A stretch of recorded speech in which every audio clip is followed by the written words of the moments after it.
I personally would stop buying all TVs right now from 2024 and all prior years, because what we just had at CES 2025 shows us our concerns, at least from a particular brand, is being met. That brand is TCL. They did not put me up to this. Smack like on this video for not wasting your time and getting straight to the point. There are other brands that I will mention throughout this video, but TCL is the golden child this year so far.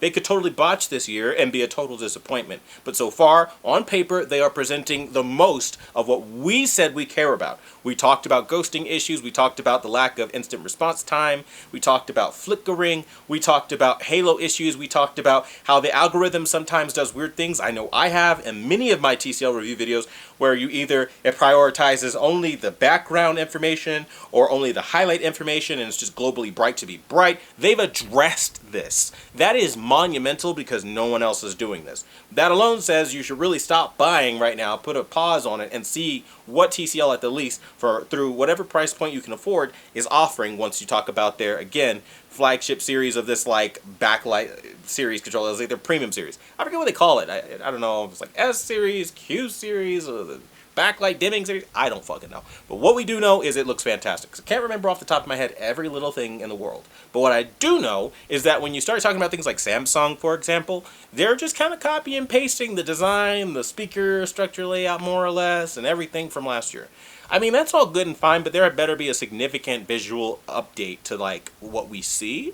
I mean, I feel like it's not going to do a lot if I do a side-by-side comparison with the S95D and S95F, and the S95F's only big benefit is that it's brighter, but the clarity is every bit the same as it was. I hope there's a massive uptick in that department because they could use it. Same like the 90F. I hope that it is substantially brighter than the 90D, but if that doesn't happen, of course I'll be here to tell you guys. But my thing is like where we are in the market right now, we have two types of buyers, and I will explain those two types of buyers. The first type of buyer is somebody, you've been with an older TV of any kind, you want to upgrade, but you just don't know what to do. And then the other is you just want the cutting edge. And that's really what it boils down to. You want the cutting edge, you don't really care one way or another. Those are the two type of buyers we usually see. We don't really talk about the third type of buyer where they're just kind of like, you know, fanboying and they don't care about anything but the product. We don't let them do what they're going to do. We know what they're going to buy year after year. But the point with this is, if you know that you have an older TV, I would say this would be the best time to sit back and watch everybody and let them sell you on what they have to offer versus just running out and buying anything that, you know, has a price tag just to buy. Another thing that I would recommend doing as well is going the extra distance for yourself and saving in this time. Don't just buy with your current budget, because of course you can always get a better TV, better caliber of TV if you save even a check more, you know. Even if you only save like $100 on the next check towards your next purchase, you probably could do a little bit more than what you could if you didn't do that. My point is just try to get as close as you can to the TV you know you want. For me personally, I like a true RGB TV. The only TVs right now in existence that do that are going to be quantum dot OLED TVs. And for me, I like the pixel level illumination, and I love the way they attach onto those rich, beautiful highlights. That's huge for me in a way that just is not possible on an LED right now. Now, again, that doesn't mean that they don't have moments where they can compete. We'll investigate that later on. But we can all agree that the self-emissive thing is not going away as a benefit. That level of tightness to the pixel level is giving you contrast that LED typically doesn't have. I say typically because Samsung sometimes have some issues. We have some issues with some other brands like LG with the G4 last year. But, you know, we'll see what happens. My point being is don't be sold on brightness. That can't be the only thing that matters to you. You have to ask other questions. Like immediately after brightness, you need to ask how are the colors. If the colors are crap, then the TV is going to be crap. And then you need to ask how are the black levels. TCL this year has answered that question. We know OLEDs will answer that question every year. These kind of things matter. But then you also have to ask the most, I think, overlooked question out of all. How is the user interface and how is the motion? Motion is one of those questions that always gets thrown away. People always just say, oh, I don't like fake frames. Some. But a good portion of us do like it as well, especially when gaming, because we've noticed the smoothness in our story-driven games and don't mind the extra latency to be able to pull that kind of stuff off. It all depends on you and what you're looking for. Don't just get sold. That's the message here. And that's why I would stop buying all TVs. I would hit pause. I would wait for the new TVs to come out, because even if you're in the market for an older TV, once the new TVs hit the market, the older TVs will still be available. They just will be available at a lower price. That's important to you. So in this time, sit back, watch what everybody has to offer.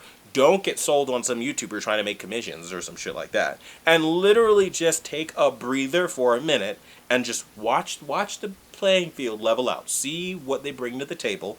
Listen to everybody's argument, their proposition values as to what they could do for you in your life. Because think of it like you're a boss, this is your company, and you're interviewing them.